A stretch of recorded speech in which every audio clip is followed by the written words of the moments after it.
तैयारी कर लीजिए, बांग्लादेश के बॉर्डर की कटीली बाड़ें टूटने वाली है और इसके साथ ही एक जनसैलाब आने वाला है और हिंदुस्तान की आबादी में 10 मिलियन की हिंदू आबादी का इजाफा एक झटके में होने वाला है।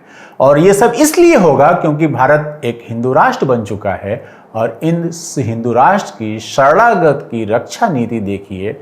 पड़ोस में लोकतंत्र की हत्या के आरोपी एक मुस्लिम महिला शरण के लिए 2014 में बने हिंदू राष्ट्र यानी हमारे हिंदुस्तान को चुनती है। ये सारी बातें मेरे मुंह से निकल जरूर रही है, लेकिन ये मेरी नहीं है। इसके उद्गम स्थल हैं दिल्ली की सत्ता पर काबिज पार्टी के जिम्मेदार नेता। इसके अलावा भी बहुत कुछ है, राजनीतिक उलटबाजियां और मजेदार किस्से। तो कहीं मत जाइए, बने रहिए हमारे साथ।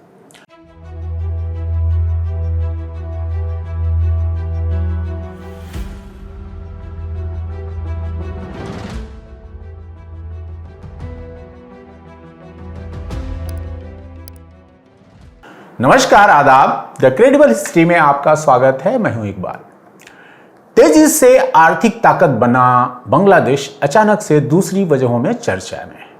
आरक्षण खत्म करने के कोर्ट के आदेश के बाद बांग्लादेश में भड़के छात्रों के आंदोलन ने प्रधानमंत्री शेख हसीना को देश छोड़ने पर मजबूर कर दिया। फिलहाल उनका उड़न खटोला भारत में लैंड कर चुका है। उनके भारत आने के और बांग्लादेश में कुछ छुटपुट हिंदू विरोधी हिंसा के बाद भारत में वो शक्तियां फिर से जाग गई हैं जो दुनिया में कहीं भी कुछ भी किसी भी मुसलमान के नाम से किया गया हो उसका हिसाब किताब हिंदुस्तानी मुसलमान से मांगना उनका सबसे वाजिब मसला बन जाता है। साथ ही हिंदू राष्ट्र का सपना भी जमीन पर फिर से आकार लेने लगता है। इन नफरती शक्तियों में सबसे पहले दूसरे तीसरे पायदान के नेता आते हैं, उसके बाद गोदी मीडिया के भोपू। सबसे पहले अभिनेत्री से नेता बनी बहुचर्चित कंगना रनावत, जो अपने यूनिक तरह के राजनीतिक डायलॉग की वजह से हमेशा चर्चा में रहती है। उन्होंने कहा कि शेख हसीना ने बांग्लादेश छोड़ने के बाद भारत जाना सुरक्षित महसूस किया। ये कंगना जी के लिए सम्मान की बात है। कंगना जी कहती हैं कि भारत हमारे आसपास के सभी इस्लामिक गणराज्यों की मूल मातृभूमि है।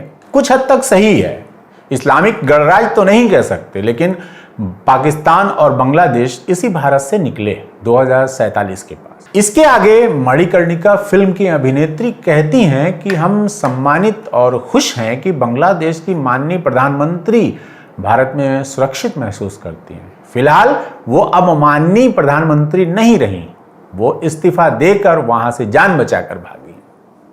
इसके बाद रिवाल्वर रानी को हिंदू राष्ट्र याद आ जाता है। कहती हैं कि भारत में रहने वाले सभी लोग पूछते रहते हैं कि भारत को हिंदू राष्ट्र क्यों होना चाहिए। उनका कहना है कि मुस्लिम देशों में कोई भी सुरक्षित नहीं है, यहां तक कि खुद मुसलमान भी नहीं। अफगानिस्तान, पाकिस्तान, बांग्लादेश और ब्रिटेन में जो कुछ भी हो रहा है वो दुर्भाग्यपूर्ण है। ठीक है, हम भाग्यशाली हैं कि हम राम राज्य, दूसरे शब्दों में कहें कि हिंदू राष्ट्र में रह रहे हैं। स्क्रिप्ट रटकर और डायरेक्टर के एक्शन और कट बोलने के बीच 20 रीटेक के बाद शूट किए हुए सीन को एडिटर के जरिए जोड़कर पर्दे पर दिखाना और देश के हालात पर जिम्मेदार बयान देना दोनों अलग अलग काम है। तो पहले आते हैं कंगना जी के बयान पर, उसके बाद बताएंगे कि 10 मिलियन हिंदुओं का सैलाब क्यों और कैसे आ रहा है। तो सबसे पहले कंगना जी पर आते हैं। शेख हसीना से पूरा बांग्लादेश नाराज था। उनके राजनीतिक तौर तरीके वही थे जो हमारे यहाँ की मौजूदा सरकार के हैं। हमारे यहाँ कांग्रेस और विपक्ष मुक्त भारत की मुहिम सत्तारूढ़ बीजेपी ने चला रखी है, एक तरह से कहें मोदी ने चला रखी है। अब की बार 400 पार नारे के साथ मोदी और बीजेपी ने लोकसभा चुनाव लड़ा। पूरी कोशिश थी कि विपक्ष को इस बार साफ कर दिया जाएगा, लेकिन बात नहीं बनी। जनता ने पूरी तरह से उनके ये एक तरफा निर्णय को नकार दिया। किसी तरह लुढ़कते पुढ़कते सरकार बन गई। लेकिन विपक्ष मुक्त बांग्लादेश शेख हसीना ने बनाकर दिखा दिया। अपनी विरोधी और बांग्लादेश नेशनलिस्ट पार्टी की प्रेसिडेंट बेगम खालिदा जिया के साथ पार्टी के तमाम नेताओं को जेल में डाल दिया। दूसरी कट्टरपंथी दक्षिणपंथी पार्टी जैसे अपने यहां बीजेपी है, जमात इस्लामी को अवैध घोषित कर दिया। साथ ही सत्ता के खिलाफ उठने वाली किसी भी आवाज को मजबूती से दबाया। ऐन अपने मोदी जी और उनके स्वघोषित उत्तराधिकारी योगी जी माफिक। केजरीवाल से लेकर हेमंत सोरेन तक की एक लंबी फहरिस्त है जो अभी जेल में हैं या जेल से किसी तरह बचकर बाहर आए हैं। इसके अलावा देश के सभी मजबूत इदारों में वैसे ही अपनी पार्टी के लोगों को बैठाया जैसे हमारे यहाँ मोदी सरकार आरएसएस के लोगों को घुसा रही है। तो कहने का मतलब है कि मोदी जी ने शेख हसीना को पनाह देकर बांग्लादेशी लोगों को चिढ़ाया ही है। एक लोकतांत्रिक नेता से तानाशाह बनी हसीना को दूसरे वैसे ही लेकिन उनसे बड़े तानाशाह ने पनाह दी।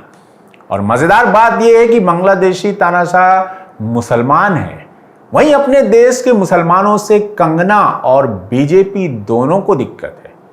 उनसे प्रेरणा लेकर जब तब मोदी जी के व्हाट्सएप दीक्षित भक्त किसी न किसी मुसलमान की गाय बैल होली ईद बकरीद के नाम पर लिंचिंग करते रहते हैं। अब ये घटनाएं इतनी आम हो गई हैं कि अब खबरों की सुर्खियों में भी नहीं आती। शेख हसीना एंड सिस्टर्स से हमदर्दी के पीछे वजह क्या है? वजह है अडानी एंड कंपनी को मोदी हसीना की जुगलबंदी की वजह से मिला मोटा धंधा। वो भारत से बिजली डिस्ट्रीब्यूशन हो बांग्लादेश में या बंदरगाह का हो, सब हसीना जी की मेहरबानी से ही अडानी जी का धंधा वहां चल रहा था। ऐसे में जब ब्रिटेन तक ने शेख हसीना को शरण देने से मना कर दिया तब एक तानाशाह ने दूसरे तानाशाह को आसरा देने का फैसला किया। जबकि आर्थिक साझेदारी की बात करें तो चीन से ज्यादा थी भारत के मुकाबले में, और फिलहाल बांग्लादेश को हमसे चीन ने तकरीबन छीन लिया था, लेकिन चीन ने भी उन्हें शरण नहीं दी क्योंकि बांग्लादेश के मौजूदा तख्ता पलट को कोई भी देश नजरअंदाज नहीं कर सकता। ये कोई सैनिक तख्ता पलट या किसी भीतरघात का तख्ता पलट नहीं है, ये जनता की नाराजगी की वजह से हुआ तख्ता पलट है। और जो भी सरकार आएगी वो कभी भी हसीना समर्थक देश के साथ दोस्ती वाली फीलिंग महसूस नहीं करेगी। ऐसे में कंगना का हिंदू राष्ट्र जाग जाना भी कितना हास्यास्पद है ये भी देख लेते हैं। बांग्लादेश का पूरा आंदोलन स्टूडेंट्स का आंदोलन है, इसे चला भी वही लोग रहे हैं। ताजा घटनाक्रम देखें तो एक गैर सियासी आदमी नोबेल पुरस्कार विजेता मोहम्मद यूनुस अंतरिम प्रधानमंत्री बनाए गए हैं। इस पूरे आंदोलन में पूरी कोशिश रही कि राजनीतिक और धार्मिक पार्टियों से आंदोलनकर्ता दूरी बनाए रखें। शेख हसीना के पलायन के बाद कुछ घटनाएं हुई जब बांग्लादेशी हिंदू इसके शिकार हुए। तब वहां के स्टूडेंट मूवमेंट वाले और आम मुसलमान ही थे जिन्होंने मंदिरों और अपने हिंदू पड़ोसियों की पहरेदारी की, न कि लिंचिंग के लिए दूसरे गांव से दंगाइयों को अपने गांव में बुलाया और पड़ोसियों को सौंप दिया। ऐसा नहीं हुआ। साथ ही छात्रों ने, नेताओं के साथ ही दूसरे जिम्मेदार लोगों ने सामूहिक अपील जारी की कि ऐसे शर्मनाक काम दोबारा बिल्कुल ना हो। बजाय इसके कि अपना भगवा सारी हरा झंडा लेकर कलेक्ट्रेट पर चढ़ गए और उसे फहरा दिया और इस्लामिक राष्ट्र घोषित कर दिया। ऐसा नहीं हुआ। फिर भी उन्होंने कहा, कंगना जी ने कहा कि मुस्लिम देशों में कोई सुरक्षित नहीं है। उनकी जानकारी के लिए बता दें कि मुस्लिम देश का मतलब सिर्फ बांग्लादेश और पाकिस्तान नहीं होते। दुनिया भर में 57 मुस्लिम आबादी वाले देश हैं, जिसमें से उन्हें सिर्फ पाकिस्तान और अफगानिस्तान ही याद रहा। उन्होंने ब्रिटेन का जिक्र किया, जहां आजकल एक बड़े इलाके में दंगा भड़का हुआ है। वहां भी अपने भगवा ब्रिगेड की माफिक ईसाई, दक्षिणपंथी, मुसलमान और एशियाइयों को निशाना बना रहे हैं। ब्रिटेन कोई मुस्लिम देश नहीं है। भक्त बिरादरी खुश हो, इससे पहले वो जान ले कि पश्चिम में एशियाई का मतलब एशिया महाद्वीप से आने वाले चीनी, जापानी, इंडोनेशियाई, पाकिस्तानी, बांग्लादेशी, नेपाली और हिंदुस्तानी होते हैं। हिंदुस्तानी में ज्यादातर भक्त एनआरआई शामिल हैं, जो विदेश में मोदी का डंका बजा ये बताते रहते हैं कि कितना बड़ा एक हिंदू राष्ट्र पूरी दुनिया में फैल गया है। लेकिन सिर्फ गल्फ के देशों की बात कर लें तो लाखों लाख हिंदुस्तानी मजे से रियाल, दिरहम और दिनार छाप रहे हैं। और कंगना जी का कहना है कि मुस्लिम देशों में कोई सुरक्षित नहीं है। मुझे पक्का पता है कि शॉपिंग के लिए उनका फेवरेट डेस्टिनेशन भी दुबई ही रहता होगा। सऊदी, दुबई और कुवैत के हबीबी लोग मोदी जी के साथ कंगना जी के भी फेवरेट होंगे। उसके साथ ये भी उन्हें जानना जरूरी है कि आज जहां इस्लामिक कट्टरता की वजह से खंडहर दिखाई देते हैं, वहां प्रॉब्लम की तह में जाएंगे तो अपना अंकल सैम अमेरिका सितारों वाली टोपी लगाए मुस्कुराता मिलेगा। मिसाल के तौर पर देखें, अफगानिस्तान एक आधुनिक लोकतांत्रिक देश था, खुशहाल था, औरतें लड़कियां कॉलेज स्कूल जाती थी, नौकरी करती थी। तब वहां कोई बड़ी दाढ़ी और कंबल के नीचे AK-47 लिए घूमता खौफनाक चेहरे वाला तालिबानी नहीं था। वो अमेरिका और उसके राष्ट्रपति रोनाल्ड रीगन ही थे जिसने ऑपरेशन साइक्लोन के जरिए तब की सोवियत रूस समर्थक सरकार अफगानिस्तान की को खत्म करने के लिए मुजाहिदीनों को बेशुमार हथियार और मदद की। अमेरिका तब तो जीत गया, लेकिन 90 के दशक से लेकर आज तक अपने ही तैयार किए हुए भस्मासुर से लड़ता आ रहा है। पहले मुजाहिदीन थे, मुजाहिदीन के बाद तालिबानी आए और इन तालिबानियों को भी पाकिस्तान में तैयार करने वाला अमेरिका ही था। यही कहानी ईरान की है। वहां 1951 में लोकतांत्रिक ढंग से चुनी गई मोहम्मद मोसादेक की सरकार को अमेरिका ने इसलिए तख्ता पलट करवाया क्योंकि वो अपने तेल के कुओं को निजी ब्रिटिश अमेरिकी कंपनियों से छीनकर उसका राष्ट्रीयकरण कर रहे थे। तख्ता पलट के बाद ईरान का शाह रजा पहलवी अमेरिका की गोद में बैठ गया और निरंकुश तानाशाह बना, जिसके जवाब में खुमैनी के नेतृत्व में इस्लामिक क्रांति हुई और 1979 में शाह की सत्ता उखाड़ फेंकी गई। और आज ईरान एक बंद ऑर्थोडॉक्स देश बन चुका है जहां लड़कियां आंदोलन कर रही हैं, सिर्फ इसलिए कि वो हिजाब पहने या नहीं पहने। ठीक यही ईरान के पड़ोसी इराक में हुआ। ईरान से लड़ने के लिए सद्दाम हुसैन का समर्थन अमेरिका ने किया। 8 साल तक ईरान इराक युद्ध हुआ। फिर उसी सद्दाम हुसैन ने कुवैत पर कब्जा कर लिया तो अमेरिका जागा और खाड़ी युद्ध का आगाज हुआ, जिसके चलते इराक आज एक खंडहर देश है और वहां ढेर सारे कट्टर इस्लामिक जंगजू हैं जिन्हें कभी अमेरिका ने हथियार और मदद दी थी कि सद्दाम हुसैन से लड़ना है। अब वही इजराइल पर रॉकेट दाग रहे हैं। कंगना जी के सपनों की देश भी अमेरिका होगा, ढेर सारे हिंदुस्तानियों की तरह, लेकिन उन्हें शायद पता नहीं है कि अमेरिका को मुसलमानों के देश से निकाले तेल और उनकी आवाम के खून से सींचा गया है। सबसे बड़ी बात, दुनिया में कहीं भी ईसाई या मुस्लिम राष्ट्र नहीं है, ये आप मान लीजिए। जैसे ही आप देखते हैं जहां पर मुस्लिम आबादी है या वहां का शासक मुस्लिम है तो आप तुरंत कह देते कि मुस्लिम राष्ट्र है। कुछ ऐसे ही ईसाई मुस्लिम बहुल राष्ट्र हैं जहां पर सत्ता मुसलमान या ईसाई के हाथों में, लेकिन वहां धर्म का उतना ही इस्तेमाल है जितने में उनकी सत्ता सुरक्षित रह सके। खाड़ी के देशों में ज्यादातर राजशाही है, दूसरे शब्दों में कहें तो एक परिवार की तानाशाही है। इस्लामी हुकूमत में राजा नहीं होता, वहां लोकतांत्रिक ढंग से चुनी गई सरकार होती है। ये और बात हुआ है कि वो लोकतंत्र हमारे हिंदुस्तान की तरह नहीं हो सकता, अमेरिका की तरह नहीं हो सकता, लेकिन वो अपना एक इस्लामिक लोकतंत्र है। इस्लाम खेलने वाले गल्फ के देशों के पड़ोस में एक गरीब मुल्क फिलिस्तीन यहूदी इजराइल के हाथों मारा जा रहा है। अब तक 30-40 हजार फिलिस्तीनी मारे जा चुके हैं, जिसमें 13,000 से ज्यादा बच्चे हैं, उतनी ही औरतें हैं। लेकिन अमीर इस्लामिक पड़ोसी यहूदी इसराइल को खाना पानी माल असबाब से लेकर अमेरिकी हथियार ले जाने का रास्ता तक दे रहे हैं। और अपनी सांसद कंगना इसका उदाहरण देते हुए हिंदू राष्ट्र की नींव के लिए मिट्टी और गारा तैयार कर रही है।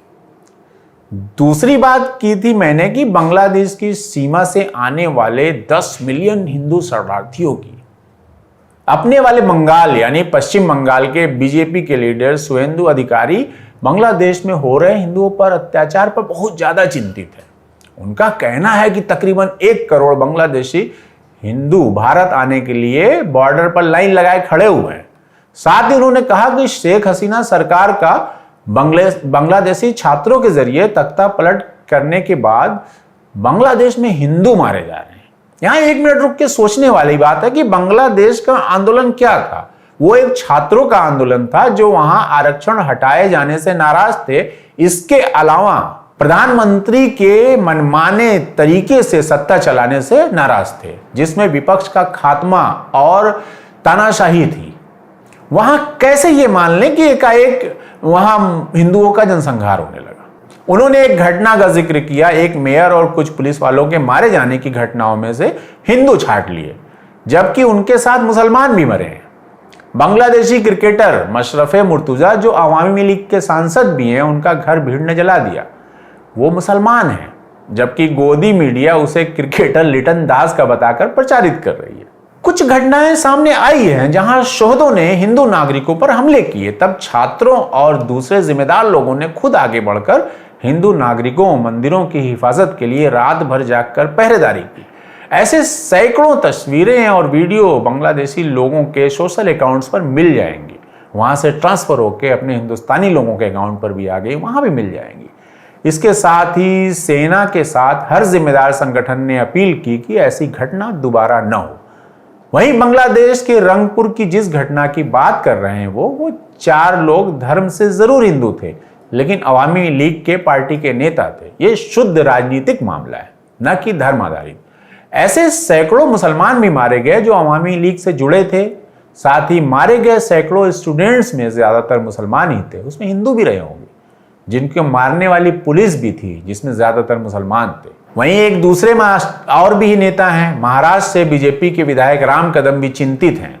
बांग्लादेश में मंदिर तोड़े जा रहे हैं, हिंदू मारे जा रहे हैं, लेकिन इन्हें वो मानव दीवार नहीं दिख रही जो कुछ घटनाओं के होने के बाद वहां एक्टिव हुई और उनकी सुरक्षा के लिए खड़ी हो गई।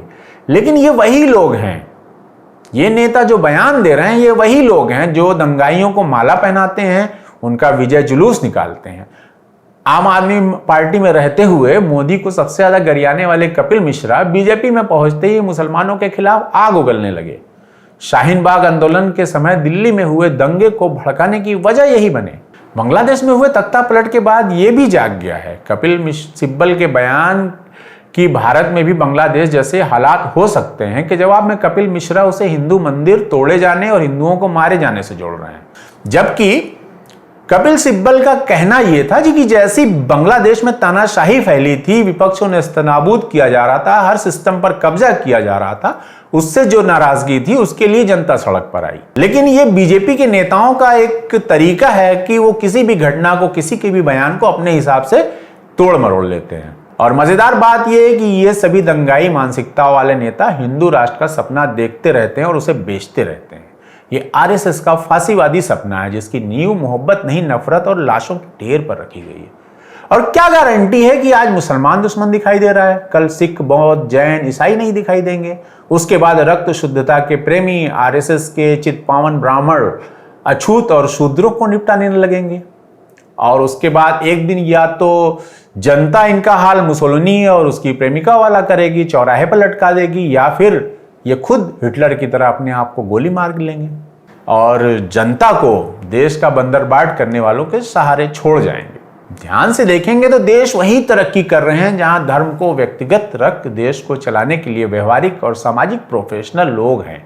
कट्टरता जहां भी थोपी गई उसके पीछे खिलाड़ी कोई और था। लेकिन अफसोस, हमारी देश की कहानी यूनिक है। हम खुद ही अपने पैर पर कुल्हाड़ी मारने के लिए तैयार बैठे हैं, किसी विदेशी की जरूरत नहीं है। तो अब आपकी बारी है, सोचिए और गंभीरता से समझिए कि आप किधर खड़े हैं। ये बहुत मायने रखता है। आज के लिए बस इतना ही। बात सच्ची और ज़रूरी लगे तो आगे ज़रूर बढ़ाइएगा। अगर अपने देश से मोहब्बत है तो बहुत ज़रूरत है इसकी। लाइक और शेयर ज़रूर करें, इससे हौसला मिलता है। हम वीडियो बहुत ही सीमित संसाधन के साथ बनाते हैं। आप हमारी मदद करना चाहें तो सुपर थैंक्स के ज़रिए कर सकते हैं। इसके अलावा डोनेशन के और जरिए हैं जिसके लिंक डिस्क्रिप्शन बॉक्स में मिल जाएगी। चैनल अगर तक आपने सब्सक्राइब नहीं किया है तो फौरन से पेशतर कर लें। बहुत बहुत शुक्रिया।